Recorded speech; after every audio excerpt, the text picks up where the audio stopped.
Students, अब हम पढ़ेंगे what do you mean by chemical equations and its types. देखो, कोई भी केमिकल रिएक्शन बना तो केमिकल रिएक्शन में जितने भी रिएक्टेंट पार्टिसिपेट करते हैं और जो न्यू सब्सटेंस यानी कि प्रोडक्ट जो बनता है, उन सब का अगर हम सिंबॉलिक रिप्रेजेंटेशन करते हैं तो that is called chemical equations. देखो, हमने आगे एग्जांपल में देखा था, जिंक जो मेटल है, ग्रैन्यूल्स ऑफ जिंक, उसकी डाइल्यूट HCl यानी कि हाइड्रोक्लोरिक एसिड या डाइल्यूट सल्फ्यूरिक एसिड यानी कि H2SO4 के साथ रिएक्शन करेंगे तो जिंक सल्फेट या जिंक क्लोराइड बनेगा और हाइड्रोजन गैस इज इवॉल्व। ये हमने पढ़ा था। ये हमारा इक्वेशंस थी, केमिकल रिएक्शन थी। ठीक है, केमिकल रिएक्शन थी। अब उसको हम इक्वेशन के फॉर्म में लिखेंगे। तो कैसे लिखेंगे? जो हमने ये देखो, ये इक्वेशन के फॉर्म में लिखा था हमने, Zn प्लस H2SO4 तो ZnSO4 प्लस H2। देखो, तो this is the symbolic representation of the chemical reaction. Arrow जो है उसके लेफ्ट साइड हमने रिएक्टेंट को रखा, और अगर एक से ज़्यादा रिएक्टेंट है तो बीच में प्लस साइन भी आएगी, और एरो की राइट साइड है दे आर दी प्रोडक्ट, और प्रोडक्ट अगर एक से ज़्यादा होगा तो उसमें प्लस साइन भी आएगी। ठीक है, तो केमिकल इक्वेशंस क्या होता है ये हम पढ़ते हैं। ठीक है ना। तो symbolic representation of chemical reaction by writing symbols and formula of reactant and product is called chemical equation.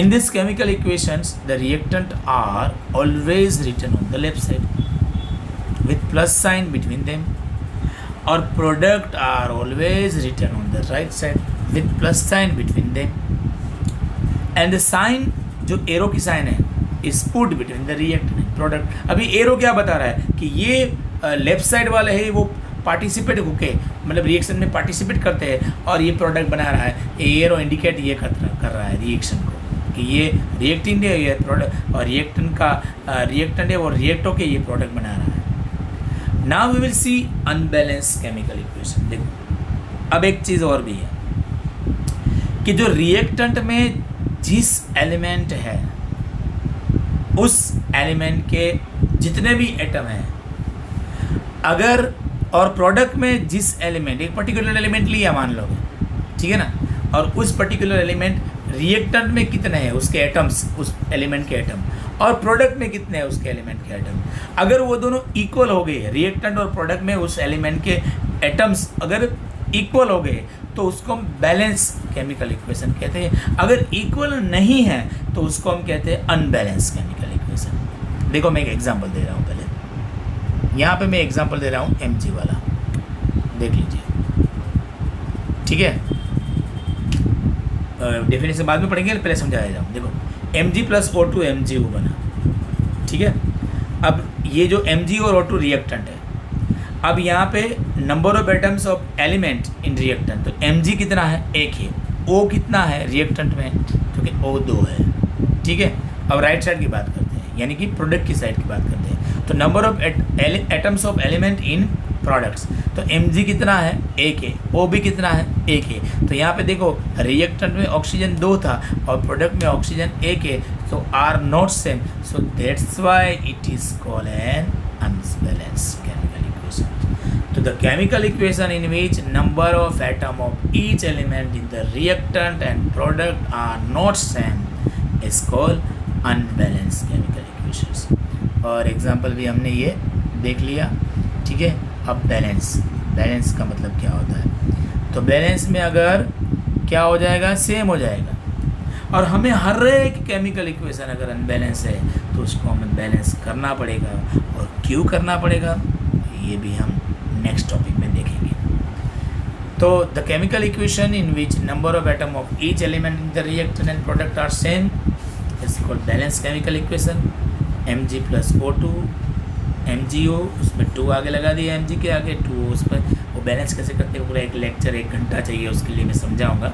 ठीक है, अब पहली चीज़, number of atoms of element in the reactant Mg है 2 है, ऑक्सीजन भी 2 है, और देखो यहाँ पे MgO के आगे 2 लगा दिया, मतलब Mg भी 2 हो जाएगा और O भी 2 हो जाएगा, यानी कि 2 है वो दोनों को मल्टीप्लाई कर रहा है। ठीक है, उसके एटम्स को जितने नंबर है, उसके Mg का 1 था तो 1 मल्टीप्लाई बाई 2, 2 1 2, O का 1 था तो 1 मल्टीप्लाई बाई 2, 2 1 2। तो number of atom of element in the product Mg 2 है, O भी 2 है। तो यहाँ पे देखो दोनों के सेम आ गए, Mg के भी 2 रिएक्टेंट में प्रोडक्ट में और O के भी 2, तो that's why it is called a balance chemical reaction. अब ये बैलेंस क्यों करते हैं, तो क्या देखो, why do we need to balance the chemical equations, हमें ये क्यों ज़रूरत है बैलेंस करने की। तो according to the law of conservation of mass, matter और mass can neither be created और nor can be destroyed in a chemical reaction. Mass को आप डिस्ट्रॉय भी नहीं कर सकते हो या प्रोड्यूस भी नहीं कर सकते हो।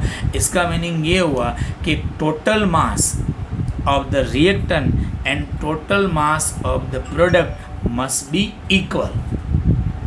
ठीक है ना, क्योंकि रिएक्टेंट का जो टोटल मास होगा और प्रोडक्ट का टोटल मास होगा वो इक्वल होगा। और ये कब पॉसिबल है, जब रिएक्टेंट में number of atom of each element that will be the equal to the number of atoms of each element in the product side.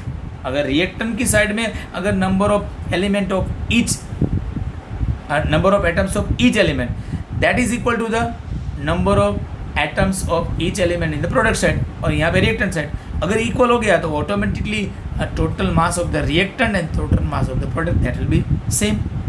ठीक है ना, तो क्या है कि according to the law of conservation of mass the matter can neither be created nor be destroyed in a chemical reaction, so the total mass of the reactant and product must be equal and that is possible by keeping the number of atom of each element in the reactant and product are equal, so we need to balance the chemical equations.